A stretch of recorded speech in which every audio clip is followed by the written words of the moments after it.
G'day, I'm Gina Chick and I'm one of the cast members on the very first series of Alone Australia.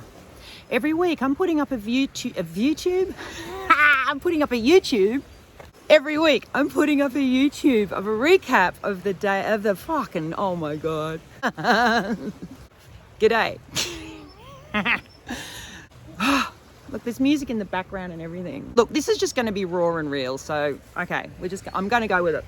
And I'm sweating. Oh my God, hot flush.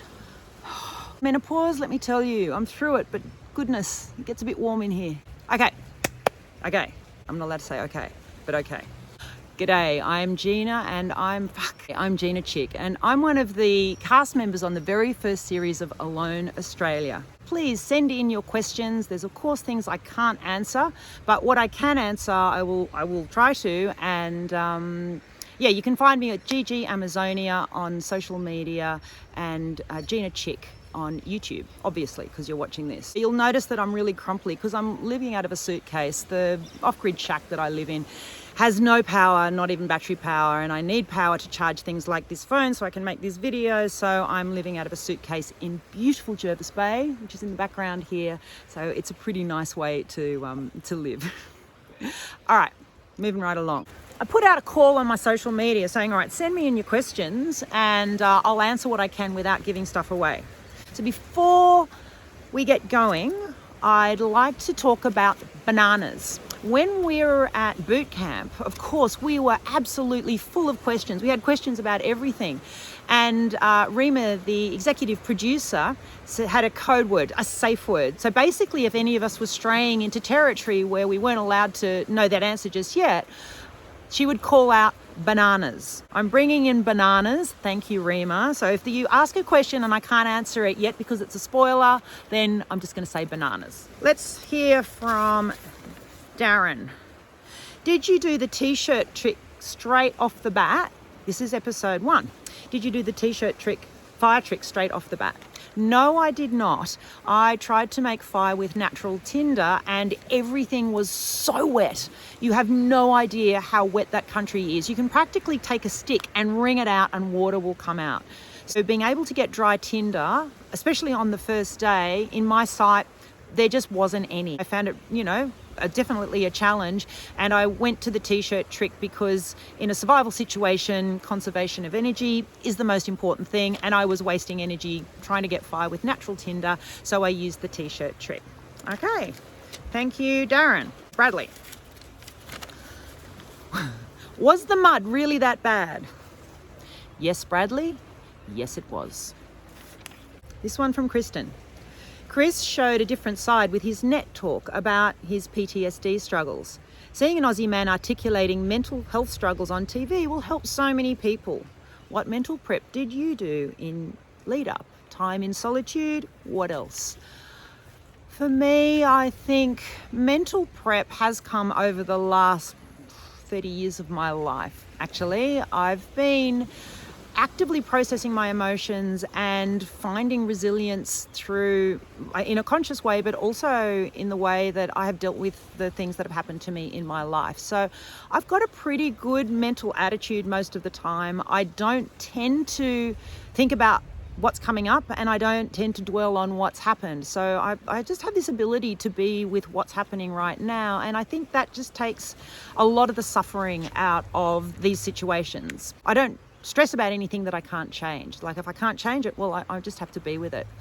Mental prep wise, I think it was probably more for me about practical physical skills in my lead up, and I trusted that my mental game, it was one of my strong suits leading in. So yeah, and I always spend a lot of time on my own in the bush, so that's a no-brainer for me. Okay. Valerie says, why did you choose that shelter site? Bananas. You'll just have to watch and find out. Random dude on Twitter.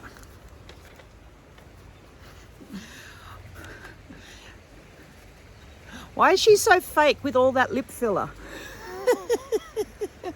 Okay, when I put on all that weight, I think it pushed my lips out further. Plus also in the first couple of days, I was having an allergic reaction and I think that swelled up my lips a bit as well. So no, I do not have lip filler. I have never had lip filler. Are you kidding? Like, why would I fill these things? Like, I've been dealing with these my whole life. So yeah, these are 100% 53-year-old, wrinkly, sun-damaged Gigi lips.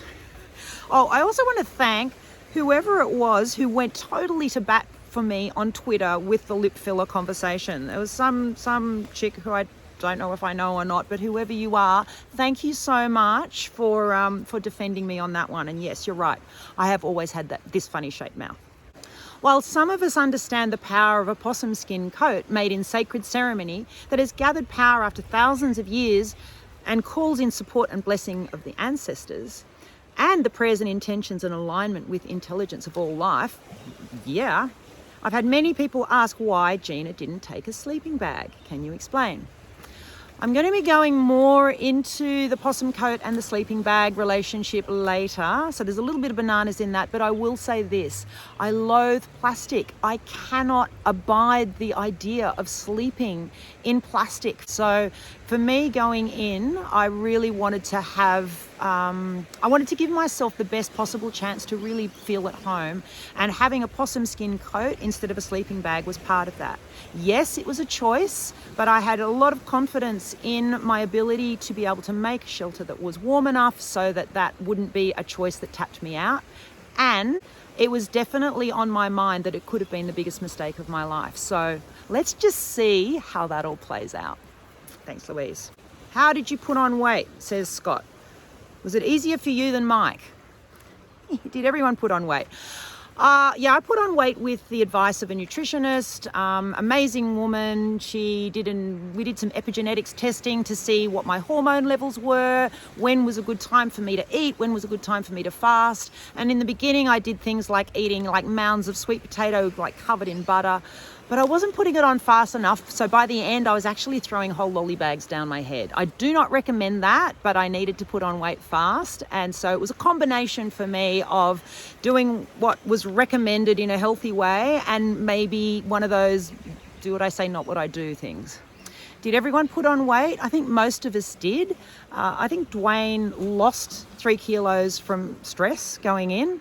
And I think everybody else put on a good chunk of weight. And I think it was probably much easier for me to put on weight than Mike, because I'm a woman, I'm a postmenopausal woman, and I do tend to body fat. So, you know, it's not like I have a metabolism like a greyhound or a racehorse like Mike does.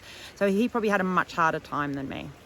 Okay, I'm running out of time here, so thank you so much for all of your questions. Thank you for staying with me for this video. I hope it sheds some light on the whole process, and I really hope you're excited enough to watch again next week and see what everybody gets up to. That's all from me. SBS On Demand, 7:30 on Wednesday nights. Hope to see you out in the wild places.